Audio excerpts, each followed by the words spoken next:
This holiday season, millions of families will pack their bags, load up the car, and head off for a family vacation. But not every trip is going to be somewhere fun. The American Red Cross responds to about 7,000 emergencies during the holiday season alone, from home fires to natural disasters, providing families a safe place to go when the unthinkable happens. But they can't do it without your support. Please donate at redcross.org. A lot of supplement brands chase trends, but if you're serious about your health, we know research-backed science is what actually moves the needle. Momentous works with the best brains in human science to create every formula, and every batch is made of pure ingredients, tested for safety, and does not contain fillers. So you get the best long-term results possible. Creatine isn't just for muscle gains, it's essential daily fuel for your brain, body, and long-term performance. Momentous CreaPure Creatine is backed by leading performance experts like Dr. Andrew Huberman and Dr. Stacy Sims. Sourced exclusively in Germany, CreaPure sets the gold standard for creatine, delivering the purest form, creatine monohydrate, that's rigorously washed and never cut with fillers. With over 2,000 5-star reviews, over 112,000 customers have seen the results firsthand. With Momentous, the fundamentals are done right. Right now, Momentous is offering our listeners up to 35% off your first subscription order with promo code ACAST. Go to livemomentous.com and use promo code ACAST for up to 35% off your first subscription order. That's livemomentous.com, promo code ACAST.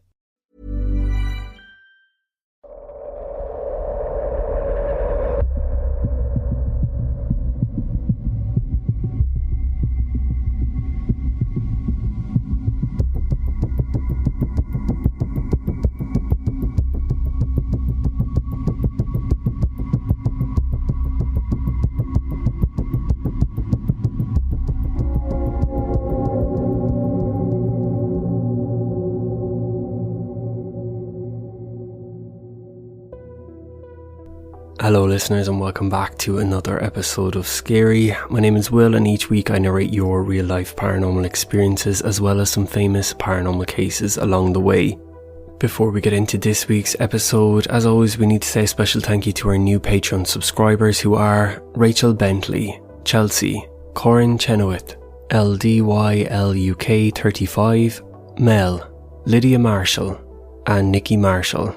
Thank you so much for signing up to the show's Patreon, and if this is something you're interested in, you can find a link in this episode's show notes where you can gain access to ad-free main episodes as well as exclusive scary episodes.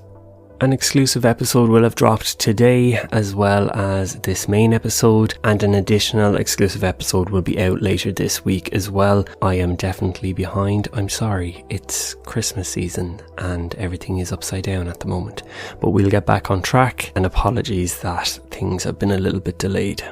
But now, let's get into our next paranormal encounter.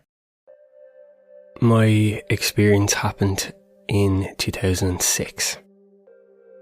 I was 18 and I had just started college. It was the first time I had lived away from home properly. I was excited, nervous, and part of you is definitely desperate to prove that you can handle something yourself. I managed to secure a room in an apartment that was pretty small and unremarkable. It was a 2-bedroom apartment, had 1 bathroom, and I remember they had a very small kitchen. It was like a galley kitchen basically, and there was a sitting room that barely fit a couch and a coffee table. It was on the 2nd floor of a pretty tired looking building, and it always smelled faintly of damp and cleaning fluid, the source of which I never found out where it was coming from. This was not an apartment that was in any way decorated or had niceties about it. The hallway was pretty long and dim, and there was just one of those single bulbs lighting up the L-shaped corridor, so it meant that the bedroom at the end had very little light once you turned that corner, and that happened to be my bedroom. I had managed to get this apartment through a friend of my dad's. I'm not sure who lived there beforehand, but there was nobody when I moved in, so I was the first person. and this other guy, Kevin, moved in a few days after me. We had not known each other before, we weren't friends.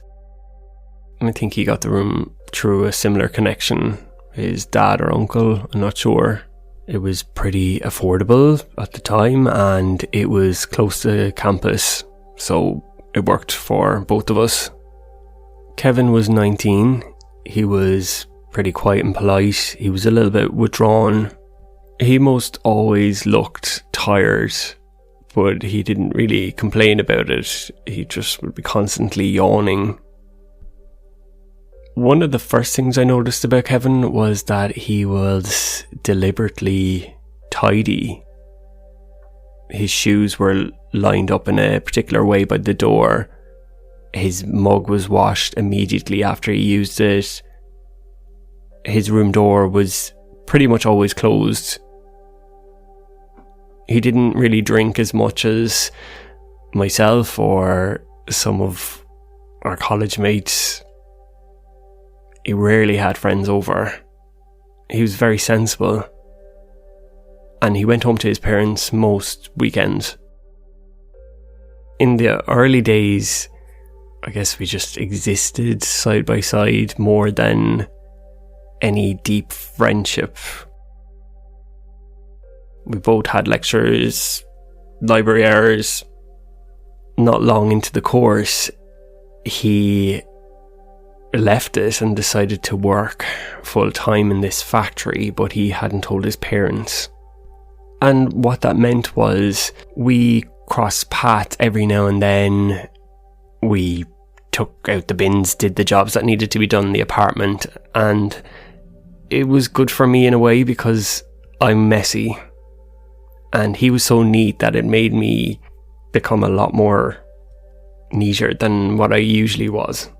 A couple of months after we lived together, we definitely were still forming our friendship. But there were things that I didn't know about Kevin. On one particular night, I went to bed pretty late. Kevin had said that he had an early shift and he was already asleep. I grabbed a glass of water and brought it to bed. I fell asleep pretty quickly. I'm not exactly sure what woke me, but I woke up suddenly, and when I looked, Kevin was standing in my bedroom doorway. He was completely still, and the hall light was on behind him. It was just spilling enough light around the corner to show his outline, basically.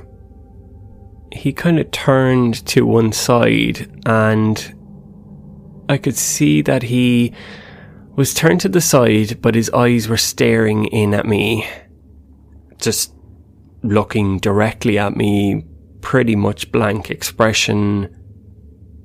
And for a second I genuinely thought he was joking with me.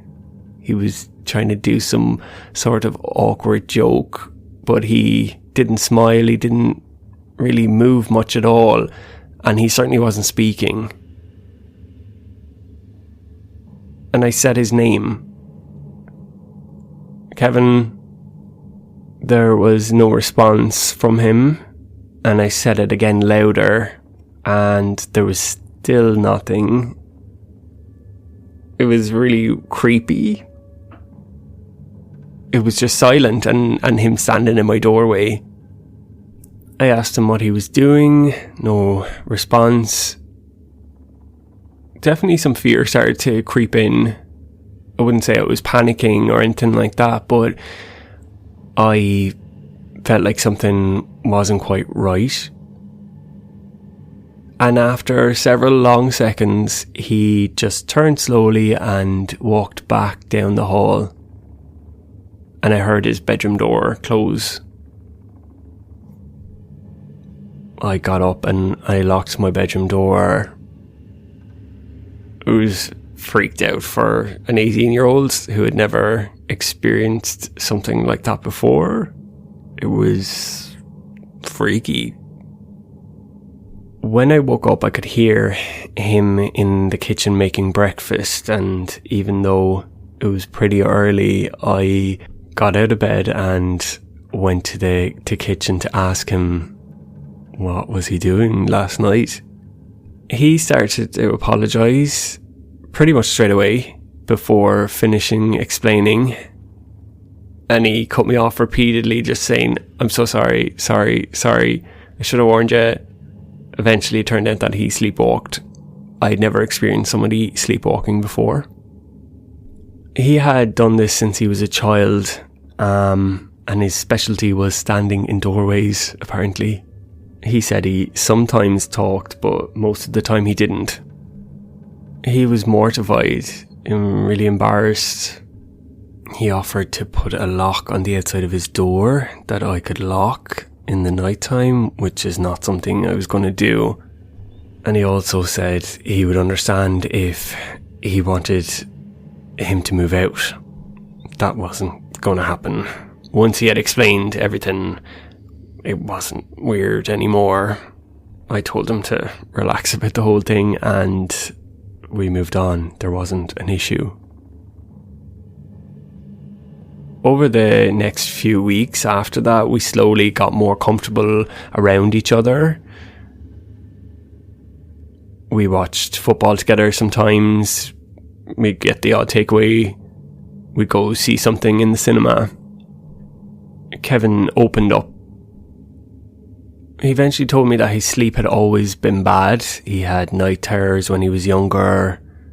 A phase in his early teens where he would wake up downstairs or in the garden with no memory of getting there, and how frightening that was. His parents had taken him to a doctor once, and he told me that nothing ever came of it. That it was just something that he would grow out of. He said that working long hours helped him, that it kept him too tired to dream. The sleepwalking did not stop though, so I don't know the logic behind that. It happened maybe twice a month. Sometimes more, sometimes less. I'd hear him mostly just pacing the hallway at night, just walking up and down. And occasionally he would stop outside my door. I'd know he was there because I could see his feet. The times he would wake me, I would just call his name and say, "Go back to bed, you're sleepwalking." I don't know if that helped, but it just felt like the right thing to do. Sometimes I'd hear him mutter underneath his breath words that I couldn't make out. On the days before an exam, it was more irritating than frightening if it happened. More of an inconvenience and just a kind of a strange quirk of living with somebody else who had this strange thing happen to them. I don't remember exactly when, but sometime during my first year, about halfway through, I noticed that my bed sheets started to have these little small tears near the corner of the fitted sheet. That's not a big thing. Maybe the sheet was too small for the bed or had shrunk in a wash or something like that. When you're a student, you don't have the money to buy fitted sheets all the time, so it remained. And then a few days later, I noticed that the sheets had these rips in them. Long, uneven tears. In places that made no sense. Not near the seams, not near the edges. And I checked the bed frame, the mattress, the washing machine, the dryer. I couldn't see anything sharp or anything that was broken that could be causing these rips. So eventually I had to buy new sheets. 2 weeks later, rips began to appear in the sheets again. I was annoyed, but I couldn't find out how this was happening, and to be honest, I had exams, I had work shifts, deadlines. I didn't have enough energy to worry about sheets. Then one evening, after showering, I got out and I noticed that on my back there was scratches. pretty long red marks, several red marks, some parallel, some curved. It pretty much looked like I had fallen into thorns and scraped my back. I hadn't. I remember standing there trying to remember, how the hell did I get these scratches? I couldn't remember anything. I did say it to Kevin, and when I said it to him, he looked really, really uncomfortable, and then said that he had scratches on his back as well. And he showed me, and it was pretty much the same thing that was on mine. And then the scratches would heal and my back would be completely normal and everything would go back to normal. Weeks would go by, and then I'd notice I'd have a big scratch on my leg, or maybe on one side of my shoulder. Again, it would heal, go away, and you would kind of forget that it happened. And around this time, there was smaller things that were happening in the apartment that were unusual. As I said, Kevin was pretty much a neat freak, and I would come home sometimes and cupboard doors would be left open. Sometimes my bedroom door would be open in the morning, but there'd be no reason for him to even go in there, and I definitely wouldn't have left it open. I always kept it closed. I guess you could say it was nothing dramatic, nothing supernatural or paranormal. Just things seemed to be messier than what they had been before. So one night I woke up to the sound of breathing outside my door. But this breathing was like somebody trying to scare you. I didn't think that this was a spirit or anything like that. I knew it was Kevin. The whole thing was comical. It was pretty much somebody at the door going, It didn't frighten me at all. I actually thought to myself, does Kevin actually sleepwalk, or is he doing these things thinking that he's scaring me, but he's not? I didn't know any of Kevin's family. I'm not going to ring his mother and say, does your son sleepwalk? Can you verify that? And Kevin definitely noticed that I was being a little bit more irritable, and he started apologising to me again, saying it wasn't his fault and stuff. And I honestly couldn't tell whether he was lying to me or whether this was real. And for an easy life, I sided on real.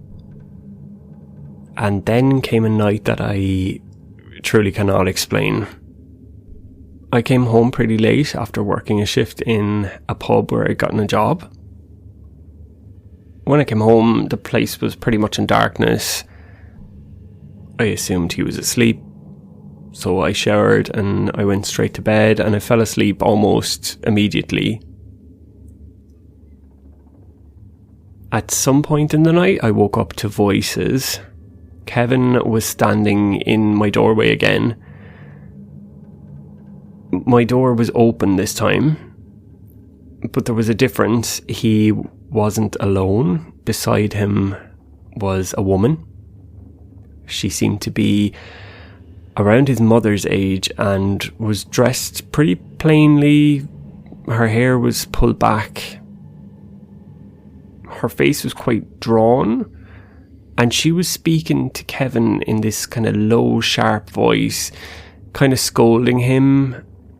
It felt like she was giving out to him, like as if he was a child. I actually had never met his mother, and I assumed it was his mother. I couldn't exactly make out what she was saying to him, but the tone was definitely there. It was definitely unmistakable that she was in some way scolding him, and Kevin just stood there with his head slightly bowed. Neither of them acknowledged me, and I was 100% awake. After a few seconds, they just turned and they walked down the hall into Kevin's room, and the door closed. And I just lay there stunned, thinking, why is his mother or auntie staying over with him, and why are they having some sort of domestic outside my bedroom door? I was so annoyed. When I woke up in the morning, Kevin's room was empty. I could tell this because he had left the door open.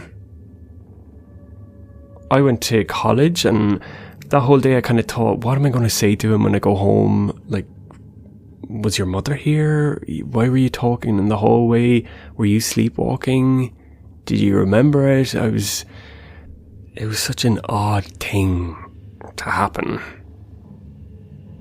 About halfway through the day, I get a phone call from a number I didn't recognise, and I answered. It was Kevin's mother. And she told me that Kevin was in hospital, that he had suffered a seizure. Apparently, he had been feeling odd that day, and he rang them to collect him, and they collected him while I was at work. There was no way anyone could have been in the apartment that night. Eventually, Kevin's secret about dropping out of college and working full-time came out, and when he recovered, he came back to the apartment, and the illusion of adulthood kind of fell apart. I walked in, and his mother was scolding him like a child, exactly like the woman who was at my door that night. And they made him go back home, probably out of fear because he was now having seizures. Presume he was afraid himself. Dropping out of college and working full-time was not in the plan for his parents. I'm not really sure what happened in that apartment, whether it was the apartment or whether it was Kevin. I didn't stay there for the second year of college. I went somewhere else. I kind of loosely stayed in touch with Kevin, and then over the years we just completely lost contact. I never experienced scratches on my back like the ones I did that time, and I've never experienced my bedsheets being ripped like something had clawed at them ever again. My experience definitely has more questions than answers, and I have many theories about what really happened in the apartment, but I don't know. If you think about it too much, I think it makes you go crazy. Thank you to Simon for sending in his paranormal experience. And don't forget, if you have your own experience, you can send it to scaryaparanormalpodcast@gmail.com, and it just might get made into a future episode. Make sure to hit that follow button so you don't miss any future episodes. Thank you for listening, and join me next time for another episode of Scary. This holiday, Verizon is helping you bundle up incredible gifts and savings. You'll get the latest phone with a new line on My Plan, and a brand new smartwatch and tablet. No trade-in needed, even on our lowest price plan. That's 2 gifts for your family and 1 for you. Or 2 for you and 1 for someone else. Or 3 gifts for you and only you. Either way, you save big on 3 amazing gifts at Verizon. All on the best 5G network. Visit Verizon today. Rankings based on Root Metric Truth Score report dated 1/2025. Your results may vary. Service plan required for watch and tablet. Additional terms apply. Hi, this is Casey from the Case File podcast, and today I want to talk to you about Boost Mobile. The holidays can be overwhelming with shopping lists, budgets, and the clock ticking down. Boost Mobile takes the mystery out of saving money with the $25 unlimited plan. You get unlimited talk, text, and data for just $25 a month with no trade-ins and no hidden fees. It's simple, affordable, and keeps you connected to what matters most. Keep the phone you already love, pay less every month, and take one more problem off your list. That's one case I can officially close stress-free. Visit boostmobile.com to start saving. After 30 gigabytes, customers may experience slower speeds. Customers will pay $25 per month as long as they remain active on the Boost Unlimited plan. This holiday season, millions of families will pack their bags, load up the car, and head off for a family vacation. But not every trip is going to be somewhere fun. The American Red Cross responds to about 7,000 emergencies during the holiday season alone, from home fires to natural disasters, providing families a safe place to go when the unthinkable happens. But they can't do it without your support. Please donate at redcross.org. Imagine being the wizard of your home. With Xfinity Wi-Fi, you can boostify speeds for the moments that count and magically pause Wi-Fi to any device. And now you can cast a spell to stop time and keep your internet bill the same for 5 years with the Xfinity 5-year price guarantee. Equipment included, no contracts or commitments. Xfinity, imagine that. And see Wicked for Good, only in theaters November 21st. Restrictions apply, select plans only.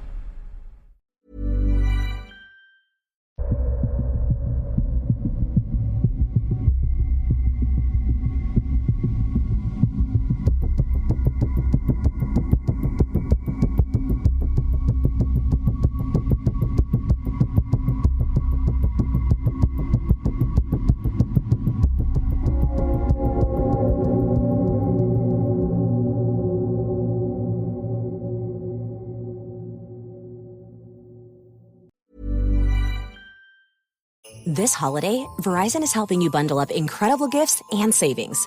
You'll get the latest phone with a new line on My Plan and a brand new smartwatch and tablet. No trade-in needed, even on our lowest price plan. That's 2 gifts for your family and 1 for you. Or 2 for you and 1 for someone else. Or 3 gifts for you and only you. Either way, you save big on 3 amazing gifts at Verizon. All on the best 5G network. Visit Verizon today. Rankings based on Root Metric Root Score report dated 1/8/2025. Your results may vary. Service plan required for watch and tablet. Additional terms apply. This holiday season, millions of families will pack their bags, load up the car, and head off for a family vacation. But not every trip is going to be somewhere fun. The American Red Cross responds to about 7,000 emergencies during the holiday season alone, from home fires to natural disasters, providing families a safe place to go when the unthinkable happens. But they can't do it without your support. Please donate at redcross.org. If you're an HVAC technician and a call comes in, Grainger knows that you need a partner that helps you find the right product, fast and hassle-free. And you know that when the first problem of the day is a clanking blower motor, there's no need to break a sweat. With Grainger's easy-to-use website and product details, you're confident you'll soon have everything humming right along. Call 1-800-GRAINGER, click Grainger.com, or just stop by. Grainger, for the ones who get it done.